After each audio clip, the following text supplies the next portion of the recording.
acaba influenciando. Na verdade, a escassez de mão de obra, a gente pode falar que na cacauicultura também, né? Porque a gente termina vendo em outros ramos. Não, mas na cacauicultura parece que ela está Mais acentuada. Em função, na verdade, o produtor de cacau, ele basicamente foi hoje um produtor de cacau. Ele foi um meeiro de uma propriedade, de uma lavoura cacaueira por algum tempo. Aí conseguiu comprar sua área, seja pequena, normalmente a área. E aí foi para a carreira solo. Aí ele foi plantando a lavoura dele, e no momento que ela começa a produzir, ele começa a cuidar daquilo que é dele. Isso tem, de certa forma, contribuído para reduzir a mão de obra disponível na lavoura de cacau e na região toda. Correto. Eu acredito que outras atividades econômicas possam sofrer a mesma dificuldade, mas esse fator para a cacauicultura ele é bastante significativo do ponto de vista da pressão sobre o produtor de não realizar as práticas na época certa, às vezes porque não tem pessoal suficiente, ou quando realiza, já realiza temporaneamente. E esta instabilidade de, às vezes, não conseguir realizar a prática correta em tempo hábil, ou alguma situação assim, a gente poderia ter alguma preocupação em relação à saúde do cacau da nossa região? Não, olha, tem algumas práticas que, se ele não realiza, tem prejuízo. Sim. Do ponto de vista da capacidade produtiva da planta, que é a planta do cacau, se você desbrota, você está eliminando drenos de nutrientes.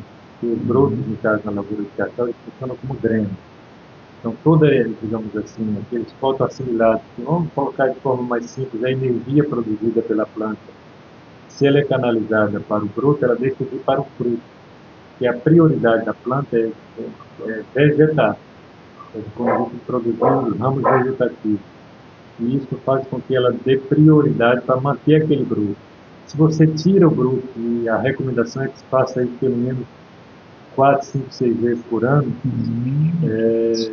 você se você deixa de fazer essa prática na regularidade e da forma recomendada, você pode estar perdendo aí uma boa parte da produção. Estaria dando muita vida a, vamos chamar de um intruso, né? Exatamente. Na verdade, uma parte da planta que ela é improdutiva. Exato. Na verdade, ela está ali sugando energia, sugando fotoassimilados da planta de cacau, que deveria estar sendo canalizado para a produção e desenvolvimento de frutos. E isso significa até em torno de 50%, 54% desses nutrientes que a planta absorve. Que deveria ir para o fruto. Deveria ser canalizado para crescimento e desenvolvimento de frutos, formação de frutos. Não está indo para a manutenção de brotos, supõe. Chega a ser um percentual perigoso, né, de não ir para o endereço correto. Do ponto de vista da viabilidade da produção, isso é extremamente significativo. Tanto é que esses brotos, esses ramos improdutivos, a gente chama de chupão, ou palma chupadeira, um nome bastante comum, né, na cidade, na lavoura de cacau, nas regiões produtoras de modo geral. O broto chupão e a palma chupadeira devem ser eliminados no trabalho de broto ou de poda, justamente para isso, para que a planta tenha suficiência de condição de canalizar esse fotoassimilado, que seria energia produzida pela planta através da fotossíntese, para os frutos. Você tem que eliminar esses drenos. Correto. Os equipamentos que aí estão, que vamos fazer aqui um merchan gratuito, os equipamentos que aí estão, por exemplo, da Steel e outros, eles vieram para dar uma ajuda? Eu creio que você esteja falando da motopoda. Isso! Tem várias ferramentas que permitem ao agricultor fazer a prática da desbrota, a prática da poda de forma ou totalmente manual, ou misto de manual e mecanizada, mas usando uma motopoda. Com certeza, quem pode, o produtor que está em condição de usar a motopoda, ele tem um maior rendimento de trabalho, ele tem menos problema com a questão da mão de obra, porque o trabalho da poda realmente exige não só conhecimento do podador, do trabalhador, mas também uma atividade que, mesmo sendo feita com frequência, ela não é uma atividade que rende muito para o agricultor fazer a poda. Ele vai ter que associar o controle da vassoura de bruxo, ou seja, a retirada dos ramos infectados com a vassoura de bruxo. Isso acaba baixando o rendimento em termos de número de plantas por dia que ele consegue fazer, mas a motopoda ajuda bastante. Da mesma forma que uma roçadeira costal motorizada, Sim. ela vai ajudar na manutenção da área limpa, fazendo o trabalho aí de 3, 4, até 5 homens, uma máquina. Ou seja, com um homem com uma roçadeira bem regulada e trabalhando em um lugar que não tenha tanto impedimento físico, ela pode fazer o trabalho aí de até de 3 a 4, até 5, dependendo da área, até 5 Correto. o que equivale, com certeza, a uma redução de custo muito significativa. A vassoura de bruxa, ela para se achegar à planta do cacaueiro, existe uma porta típica que ela chegue, por exemplo, alguma coisa a ver com os brotos ou alguma situação, ou como é que seria uma das causas da vassoura de bruxa? Na verdade, Marinaldo, isso que o produtor tem que estar atento, porque o fungo da vassoura de bruxa, ele é epidêmico, ele é endêmico, na verdade, ele é endêmico na Amazônia, ele está presente no ambiente. Na Amazônia? Na Amazônia. Tem diversos hospedeiros além do cacau. Posso ser um deles, embora seja uma variação do fungo, que não é a mesma do cacau, mas é um fungo que está presente no ambiente amazônico. Ele infecta principalmente tecidos em desenvolvimento, ramos terminais, frutos jovens ou frutos em desenvolvimento. E se protegido, no caso do broto, da vassoura de bruxa que dá nos lançamentos, que a gente fala, que é na copa, nos galhos, essa precisa ser eliminada. Tirado, dependendo da altura da planta, tesoura de poda, canivete, mas podão. Mesmo depois dela podada, ainda tem o risco de ela ter continuidade lá? Não, se você faz o corte no ponto certo, não. Porque o que se recomenda é cortar uma vassoura de lançamento, você cortar o ponto de infecção 20 centímetros de tecido sadio. Se ela está na ponta do galho, você corta um palmo, a gente costuma dizer, Correto. palmo para baixo. Para baixo. E você vai estar cortando tecido sadio, eliminando toda a parte infectada. Se ela é uma infecção em fruto, você deve eliminar o fruto. Se é uma infecção em almofada floral, você deve tirar com uma ferramenta adequada, normalmente um canivete muito bem amolado, você tirar a almofada floral infectada com a casca, inclusive tentando eliminar toda a parte infectada, para que ela não volte a desenvolver aquele ponto infectado se você não tirar corretamente. Seria, por exemplo, esse lidar quase que como uma cirurgia, que em algum momento possa meio que espantar alguém que poderia chegar como mão de obra? Eu não exatamente vou dizer o seguinte, apenas uma suposição. O agricultor, na verdade, hoje um equívoco que ele comete é que quando a vassoura ela tem uma fase que a gente chama de vegetativa, uma fase saprofítica do fungo.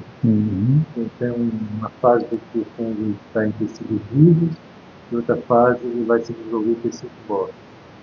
Porque depois que a vassoura seca, começa a entrar ele vai completar o ciclo. Mas é dinâmico, hein? A estrutura que vai produzir poros, tanto sementes do fungo, vai dizer assim, de forma bem simples.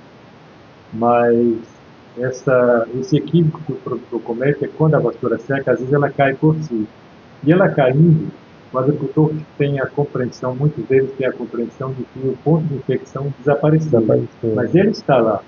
Que ela caiu, a parte secou, se desprendeu da planta, mas o ponto de infecção está lá. Então, se ele espera ela cair ou se ele bate na vassoura com o cordão para ela cair, ele está cometendo o erro, porque o ponto Porque de inflexão lá na junção continua. Exatamente, exatamente. Então, sempre a remoção tem que ser conforme recomendado. Na vassoura de lançamento, sempre um palmo abaixo do ponto de infecção. No fruto, tirar o fruto da planta e jogar no chão. No caso da almofada floral, fazer o corte com uma ferramenta amolada, de preferência camiseta amolada, removendo inclusive a casca abaixo da almofada para que o ponto de infecção seja totalmente extraído.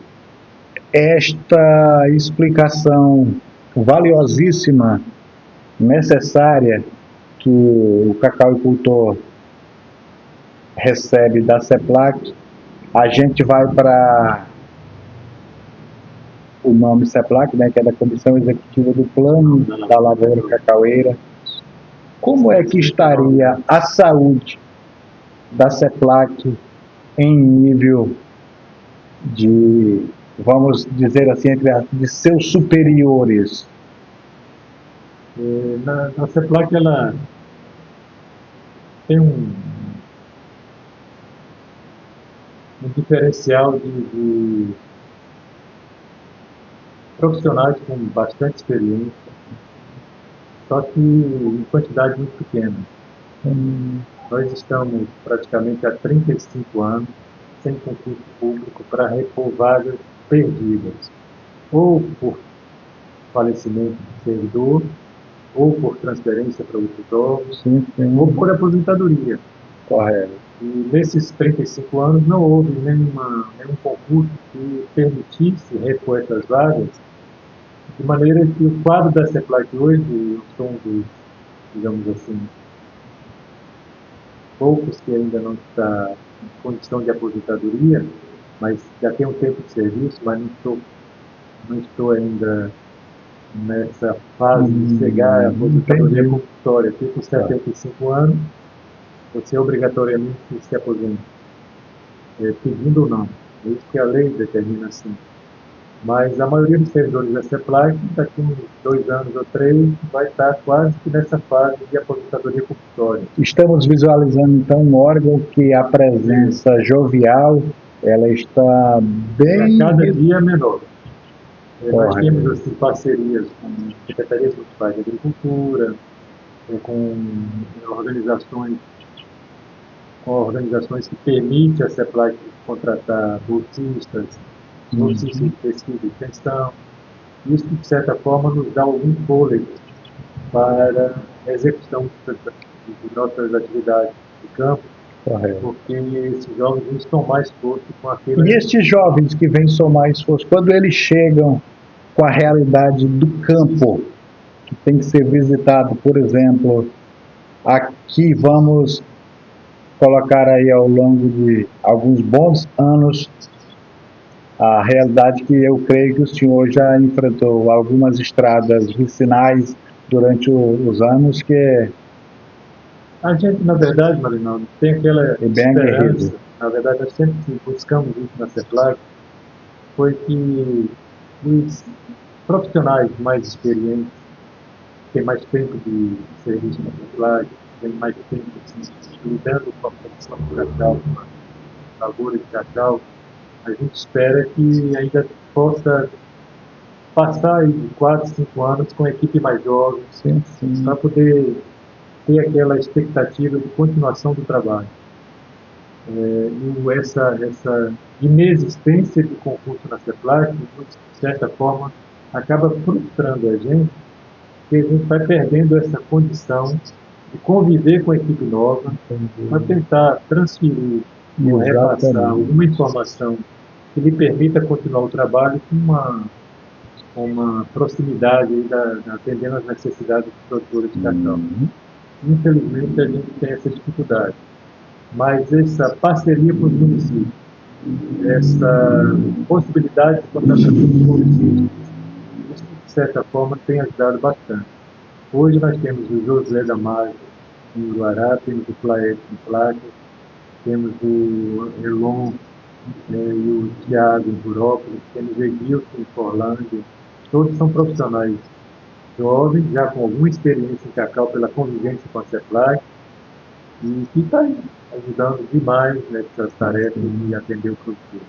Só que a gente, desde há alguns anos isso vinha acontecendo, mas 2020 se intensificou, porque, no caso, foi extinto, como eu disse no início, foi extinto o serviço de assistência técnica de extensão rural da CEPLAG. Sim, sim. Então, a estrutura existente da CEPLAG, de recursos humanos, de material, recursos financeiros, ela está direcionada basicamente para pesquisa em cacau, para produção e distribuição de sementes híbridas de cacau, para capacitação de técnicos e produtores e também para um projeto que a CEPLAG desenvolve em parceria com a SEDAP, que é a Secretaria de Desenvolvimento, a Secretaria de Agricultura do Estado do Pará, que é o projeto de previsão de safra de cacau do Estado do Pará. Esse resultado que tem anualmente é esse relatório aqui. Eu vou deixar contigo. Correto. E essa é uma das atribuições desse novo modelo de determinado. Essas informações que aqui estão, a gente pode compartilhar pelas demais mídias do Papo Legal com Marinaldo. Você pode olhar o relatório, sim, faremos isso. extrair as informações que você precisar. Correto. A gente só peça que cita a fonte.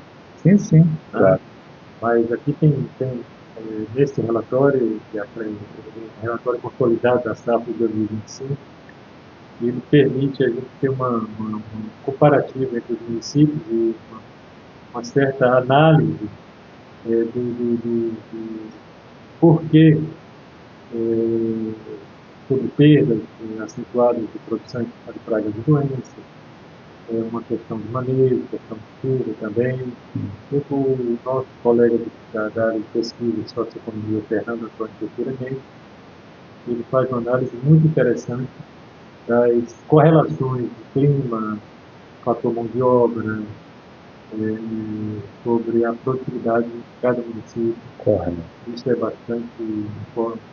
Aquela área, quando a gente está fazendo o deslocamento do perímetro urbano da cidade de Uruará para Altamira, que a gente chega ali, eu acho que é antes de atingir a quilometragem de Medicilândia oficialmente, à esquerda que tem aquela área de pesquisa lá. Na verdade, é no quilômetro 100. Quilômetro 100. É 10 quilômetros antes de chegar em Medicilândia. Isso. Ali é uma estação experimental da SPAM, Estação Experimental Paulo Dias Moreira. Uma homenagem feita a uma liderança do setor rural, principalmente da Caixa do Pará. E ela tem um status internacional ali, né? Que, pelas informações. Então, na verdade, ali é uma área de produção de sementes, onde sai a semente distribuída para o produtor, basicamente no estado do Pará. Tem um campo de produção de sementes do quilômetro 100, tem um campo de produção de sementes em Tucumã, no sul do Pará. Esses dois campos atendem a necessidade do Pará.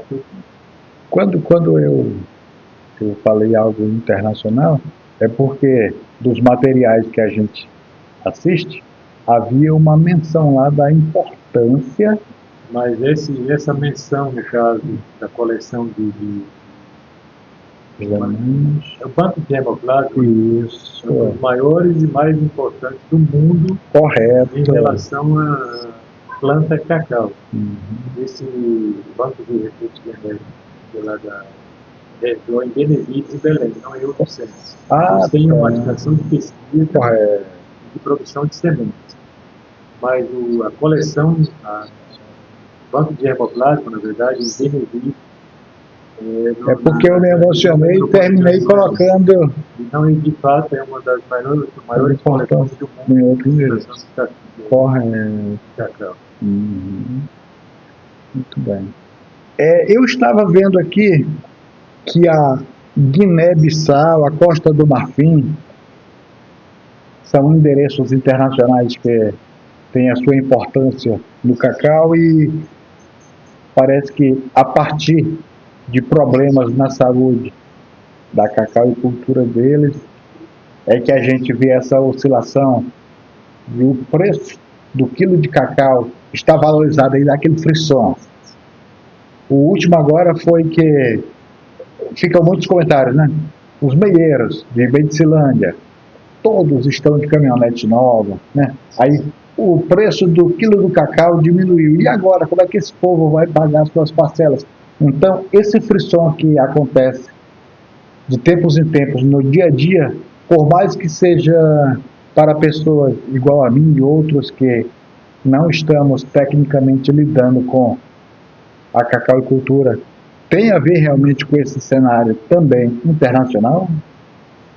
Essa é uma conversa bastante delicada, porque a informação pode gerar expectativas falsas ou não tão verdadeiras. Sim, sim. O que acontece é o seguinte: Costa do Marfim, ele é o maior produtor de cacau do mundo. Junto com Gana, eles produzem quase 70% da produção de cacau do mundo. Então, quando acontece algum problema, seja ele fitossanitário, causado por pragas e doenças, ou climático, causado por falta de chuvas, ou excesso de chuvas, que também favorece a presença de doenças, isso aí mexe com o mercado mundial de cacau. E em 2024 isso aconteceu. O fator idade das plantas, o fator surgimento de garimpos dentro de lavouras de cacau, que acaba eliminando muitas partes da lavoura, reduzindo áreas plantadas. Na África aconteceu muito isso. O que acontece? O surgimento de problemas de estiagem, de problemas de escassez de chuva. Correto. Problema de pragas e doenças, inclusive pragas que não tem no Brasil, que a gente chama de pragas quarentenárias, que se vier para o Brasil vai causar muito prejuízo para os produtores. Por isso que a fiscalização, as barreiras sanitárias, a Secretaria de Defesa Agropecuária do Ministério da Agricultura está sempre atenta à movimentação de partes vegetais de países que têm pragas de Brasil. A gente também tem que tentar prevenir a entrada dessas pragas de doenças no Brasil. Então, quando isso acontece na África, principalmente Costa do Marfim e Ghana, isso reflete, impacta o mercado mundial. E em 2024 isso aconteceu, o cacau chegou a R$ 72, eu me lembro mais ou menos foi o preço máximo que é de Guará. De repente, em 2025 ela vem para 50 no início do ano, 40 no mês de maio. Aí, de repente, ela chegou até R$ 8 em 2025 no final do ano. Nossa, isso, de certa forma, é uma oscilação para baixo gigantesca. O impacto isso no produtor rural, no seu parceiro agrícola, que é o milheiro. Correto. Veja bem, nós temos essa situação criada na Transamazônica e em todas as regiões produtoras de cacau. A expectativa de preço muito bom, o quilo de cacau você comprava praticamente carne quente. Correto. Querendo ou não, nós temos que admitir, entender que o sonho de consumo de toda a família é ter uma casa melhor, meio de locomoção mais adequado, considerando, por exemplo, as condições de estrada e das notas vicinais, o carro traçado, né, para aqueles que têm uma renda maior. E esse sonho de consumo ele foi atendido, o produtor acabou de ser o parceiro. E quando eu falo produtor, eu estou me referindo ao parceiro agrícola e o proprietário. O produtor de cacau ele teve essa oportunidade. E acabou, como você disse, muitas caminhonetes novas, algumas compradas à vista, dessas em menos mal que está pago, mas aquelas que foi comprada a prestação e foi pago durante o ano, né, ainda teve preço razoável até maio de 2025, mas também aqueles que comprou em prestações de prazo maior, um maior número de prestações, que entrou em 2025 e hoje está em 2026, parcela, com certeza está tendo dificuldade de honrar. É tanto que esse exemplo que nós estamos citando está exatamente com um ano, porque nós estamos em maio de 2026, né? Falando de maio de 2025, o tempo passou. R$11, sexta-feira, no caso, estava R$11. E ela vem oscilando entre 11, 12, já seja R$14, correto. Mas, voltando a falar sobre o mercado, Marinaldo, essa informação, qualquer qualquer informação, se vai aumentar ou subir o preço, ou diminuir, você vai estar numa corrente de baixa ou de alta, Sim. é especulação. Correto. Agora, se tem um fator, no caso do cacau, quando o preço aumentou muito em 2024, as empresas moageiras, fabricantes de chocolate, indústrias de chocolate, Correto. elas começaram a usar produtos que eles são substitutos, sucedâneos, substitutos do cacau. Tipo manteiga, em vez de usar manteiga do cacau, que estava muito cara, sim. começaram a usar manteiga de óleo, tipo manteiga de palma, Sim, sim. Uhum. e outros produtos. Eu já fico meio preocupado quando fala que está sendo trocado Tanto é que, as às vezes, manteigas. nas embalagens, a gente coloca lá similar ao sabor de chocolate. Significa que o produto não é chocolate, ele tem sabor de chocolate. E isso, de certa forma, a indústria do chocolate no mundo ela se reestruturou nesse sentido, de usar menos a manteiga do cacau e mais outros produtos. Mas dentre essas marcas, E os achocolatados, de modo geral, uhum. isso fez uma diferença muito grande porque diminuiu muito a pressão pela compra. E quando diminui a pressão pela compra, ou seja, a indústria passou a ter outros produtos além da manteiga de cacau. Quando você reduz a pressão, a necessidade de compra, você reduz o preço naturalmente. É uma questão, uma lógica do mercado. E essa questão da produção africana, se os maiores especialistas no mercado de cacau no mundo dizia que o problema da África não se resolvia em 2 ou 3 anos. E haveria a expectativa de que o preço se mantivesse bom, acima pelo menos de $6.500, aí ficaria em torno de 6.500 a $8.500 a tonelada, pelo menos por 2 anos, ou seja, 2024 e 2025. Isso não aconteceu. Isso não aconteceu. E aí, porque também tem muita informação que é jogada no mercado, que mexe muito com... Aí vira uma gangorra, né? De acordo com a informação que é jogada no mercado, está havendo muita compra de cacau, ou está havendo um estoque muito grande. Se tem estoque, não tem pressão por compra, para manter estoque. Isso significa que não vai ter necessidade de comprar, a pressão do preço é para baixo.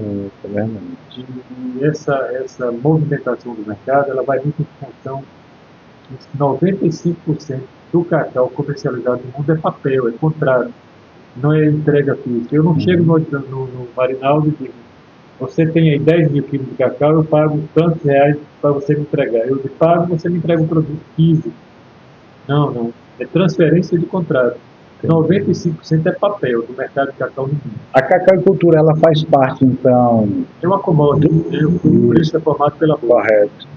Exato, já está respondida a pergunta. Então, esse é um dos fatores também que gera muita especulação. Fundos de investimento, quando o cacau está com tendência de baixa, ou tem expectativa de alta, eles vendem ou compram. E isso, de certa forma, acaba pressionando o preço, ou para baixo ou para cima. E o produtor não tem controle nenhum, absolutamente nenhum disso. Seu Jair, para quem ficar com a curiosidade de que tivesse alguma outra interpelação que porventura não queira fazer nos comentários, o escritório CEPLAC Uruará teria algum número de celular para contato, algum endereço eletrônico que pudéssemos deixar como informação para o nosso público web telespectador? Com certeza. Eu franquio, no caso, como a gente sempre faz com o produtor de cacau, no nosso próprio telefone. Pode anotar. Por favor. 93 é a nossa área. 992, 99151 6656. Meu telefone pessoal. Certinho. Pode ficar à vontade. A gente, se não retornar na mesma hora, mas a gente está sempre dando uma atenção para o produtor. E, Adrinaldo, veja bem, com relação a atender o produtor na condição, em termos de quantidade de recursos humanos hoje nas diferentes unidades da CEPLAG, Correto. a gente não programa mais visita, aquela visita técnica, com orientação técnica para o produtor de cacau. Até um determinado tempo, a gente fazia 2, 3 visitas por ano para cada produtor. Hoje a gente programa ações coletivas. Sim, sim. Se um produtor, por exemplo, está com problema de praga, doença, tem orientação sobre podas, sobre controle de elevatório de custo especificamente, a gente só pede a ele que mobilize os vizinhos. Correto. Numa determinada propriedade que o endereço sobra todo na idade, tem a lavoura na idade, ou com um problema apontado por ele, e a gente faz uma programação e vai lá atender. E passa a informação para todos do mesmo local. Mas de forma coletiva, de maneira que a gente maximiza o uso de veículos, combustível, nosso próprio tempo, e é escasso do ponto de vista nós temos mais de 3 mil produtores de cacau. Correto. Esse número exato, vou passar para você aqui agora, nós temos 3.454 famílias produzindo cacau no município de Guará. 3454. Isso, você vai ter essa informação aqui para você fazer isso. Sim, mas é isso, o atendimento nosso hoje é por a gente vai com informação no rádio, a gente informa o preço do cacau diariamente na Regional FM. Correto. Responde muita coisa pelos grupos de WhatsApp, ou no caso, contato individual. O agricultor que sempre demanda alguma informação, manda fotos da lavoura, com aquilo que ele acha que é um problema de praga e doença. Às vezes é problema de nutrição, mas o sintoma às vezes parece. Mas a gente às vezes pede um detalhe. Quando é uma situação mais grave, a gente programa uma visita, aí sim. Quando é uma situação de inspeção fitossanitária, a gente programa uma visita, faz a visita para o produtor. Talvez não com a agilidade correto ele esperaria, mas com certeza no prazo condizente com a gravidade do caso. Correto. Né? Mas a gente atende na medida do possível os produtores à medida que vão demandando essa placa de serviço.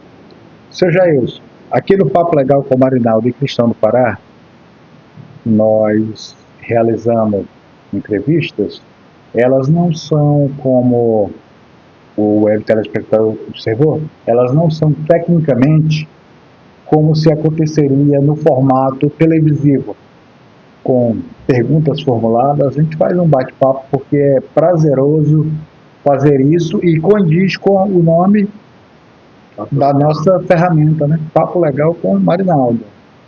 E principalmente, eu sempre tenho falado isso, principalmente depois que nós tivemos a incidência de um AVC na saúde, faz parte da minha fisioterapia o conteúdo de fala, de conversa, de raciocínio, e aí veio a calhar com as entrevistas que fazemos no Papo Legal. Mas o que a gente tem tido de comemoração, vibração, alegria, é a qualidade que vocês nos emprestam, nos deixam fazer a utilização, porque, por exemplo, a sua história de vida toda, né, de um dia que tomava água de coco lá, nas terras baianas, e se a gente olhar no mapa do Brasil... Isso tem muito tempo. Pois é! Hoje eu sou quase paraense por adoção, mas de uma região praiana mesmo. Uma região praiana. Eu comecei meu trabalho na CEPLAG no município de Valença, que é uma das praias disponíveis da Bahia. Correto. Depois fui para Una, que também é uma região costeira. Ah, o senhor morou em Una? Muito bem. Um abraço para Moser Lombardo, que é pregador. Ele esteve desde Una na Bahia conosco aqui, foi uma boa entrevista, e então, que bom. Nós temos aqui muitas famílias que vêm da região sul da Bahia, Una, Itamaraju, Camacã, Jandu, Baitaba. Eu tenho um grande amigo que é da região de Jequié, seu Edson Baiano. Edson Então, a gente tem muitas famílias aqui da Bahia. Muitos a gente já conhecia. Tem famílias aqui que foram vizinhos e irmãos meus na Bahia. No caso, o rei do cacau, né, que foi Alcides Alves Nascimento.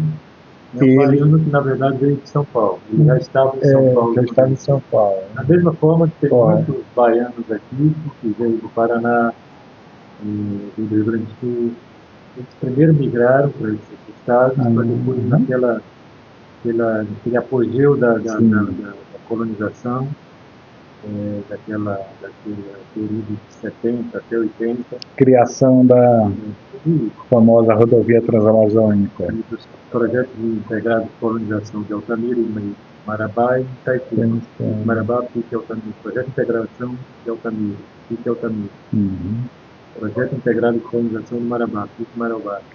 Projeto integrado de colonização de Itaituba, Pique Itaituba. Uma divisa de Pique Altamira e Pique Itaituba era placas. Por isso o nome de placa. Né? Nós temos um vídeo valioso que está no Papo Legal com o Marinaldo também. O melhor patrulheiro da Transamazônica, Dão Franco. João Franco Neto. João Franco Neto. Popular Dão. A gente já colocou lá um grande amigo. Nossa, ele contou histórias de quem viu o bebê Transamazônica. Ele chegou aqui na abertura da estrada. Sim, ou seja, trabalhou nela literalmente. Que coisa, viu? Eu com certeza conheço a história do Transamazônica. E voltando sobre a questão do fato de ter saído da Bahia para vir para cá, já vi como engenheiro agrônomo contratado pela CEPLAG. Correto. Na Bahia. Em 85 eu cheguei no Uruará para morar, trabalhar e morar. Na fundação do Três Estrelas Esporte Clube, o Leão da Transamazônica, time Domingos de Colódio, o único jogador que cobrou de escanteio e marcou o gol de cabeça. Eu vi aquela... Pois é, temos aí. Depoimento dele, você conversando com ele no Papo Legal. Eu achei interessante, mas o Domingos é sempre uma figura espetacular, né? Então é isso, cheguei em 85 e moro em Guará, no mesmo endereço, na mesma casa. Isso em 2026, são 41 anos, né? Então, é isso, 41 anos de Uruará, então me considero paraense por adoção. Sim. Mas cheguei no Pará em 78, não foi 88. Isso aí é no momento que o Flamengo faz gol. Geralmente aqui é uma marca registrada do nosso Flamengo. E aí solta o foguete lá, sobe e cai aqui pertinho da gente. E aí as nossas cachorrinhas ficam estressadas. Mas é isso. Você falou do formato de bate-papo. Eu acho que você também certo, com grande experiência nessa área de comunicação. Para a gente é sempre um prazer conversar com vocês. Essa conversa informal. Correto. Esse modelo de entrevista, que na verdade é uma conversa amena, que a gente procura, de certa forma, transferir a informação de maneira que o professor possa ter algum aproveitamento dessa informação. Seu Jair, esperamos que as pautas nos permitam, em algum momento, de repente, dentre as quais até a gente tirar dúvidas, se nos tempos de Sociedade Recreativa Castanheira, a sua pessoa jogava com a camisa número meia dúzia ou era outro número. Eu, na verdade, quando eu jogava sempre na lateral. Poderia ser a camisa 6 ou a camisa 2, mas como é... Mas o senhor não chegou a marcar Natanael? Não, porque realmente era já mais... um pouco no régua, viu, Marinaldo? Porque eu saí eu me afastei da área esportiva, principalmente do campo de futebol como jogador. Correto. Foram uma série de outras razões, correto, mas uma delas foi o não me adaptar muito àquela condição no campo vale tudo. Mas saiu do campo e não aconteceu nada. Eu não me enquadrei muito Mas não vale tudo. Quem saiu machucado no dia seguinte continuava machucado machucado, mas sem mágoa. Isso. Eu acredito que, de certa forma, é saudável. E a gente talvez tenha sido muito radical, eu até me vejo dessa forma hoje, ter afastado dos campos, que é uma atividade que eu gostava e fazia bem. Até os 30 anos eu jogava praticamente todos os dias, final de semana futebol de campo, fim de semana à noite futebol de salão. Então, essa decisão de me afastar, ela teve um pouco isso, mas de certa forma a gente acabou compensando isso com outras atividades. Eu também corri atrás da bola por 35 anos. E aí, tratando a bola com o maior respeito, senhora bola, majestade e tudo mais, e ela batendo na minha canela, ela é elegante, mas quando quer ser mal criada viu? Desconcerta a gente, né? Isso. Mas você, por acaso, meu amigo, está com quantos anos? 53. Então você está com 23 anos e não entra no campo? Não, foi até mais pouco tempo agora. 35 anos dentro desses... E eu sei que é a fase de criança aí que você não vai estar considerando. Está falando já como jogador mesmo. Isso, Aquele que comia bastante churrasco depois. Você fez isso com muito mais autenticidade e frequência que eu, com certeza. A gente já ficava pensando, quem é que vai levar a carne? Porque o bom do futebol é a resenha. Eu me lembro que eu, haja fígado. Mesmo não jogando, às vezes eu ia às vezes precisava falar com algum amigo, sabia que ele estava lá, eu ia lá no Socrete. Lá no horário do Reba. E também, às vezes, eu dava piscina para minha família, como sócio. Eu acabava sentando com... O senhor se recorda aí de qual era o significado da sigla Reba? Restos e bagaço. Restos e bagaço. Mas dava uma tranquilidade, viu? Porque não havia como ser cobrado mais do que... Mas olha... Cada um com o seu perfil, cada um do seu jeito, mas todo mundo se divertia. Isso. O Socreca, né? A Sociedade Recreativa Castanheira, teve um time... Quem não sabia que a sigla Socreca significava, e até estranhava. Socreca, a pessoa pensava em coceira. É um negócio assim bastante, mas depois que a pessoa entendia, certo. Sociedade Recreativa Castanheira. A Castanheira, que numa bela manhã de domingo a gente chegou lá, o raio havia caído nela, mas rapaz, por ali a gente percebia o poder de Deus, viu? No momento que aconteceu, não tinha ninguém no clube. Não tinha ninguém, exato. Se tem, era um acidente grave. Verdade. Com certeza, com muito dano. Mas é isso, meu amigo. Seu Jair, muito obrigado. Para mim foi sempre um prazer e uma honra estar contigo aqui. O que houver de oportunidades, nós iremos, em pautas futuras, fazer esta compartilhação aí com o nosso web público. Como eu disse para você, eu tenho pouca lembrança de outras atividades recreativas, tipo futebol, essa parte esportiva. Até porque parei um pouco cedo. Mas fico à disposição para falar um pouco do que você achar importante para o produtor de cacau. Sim. Você fica à vontade. Claro.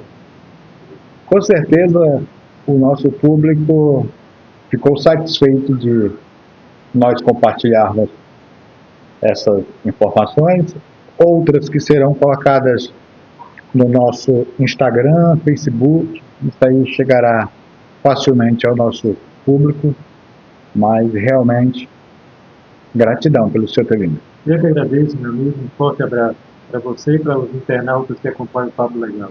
Tá ok. E a você que nos acompanha, comente, curta, compartilhe. E um forte abraço.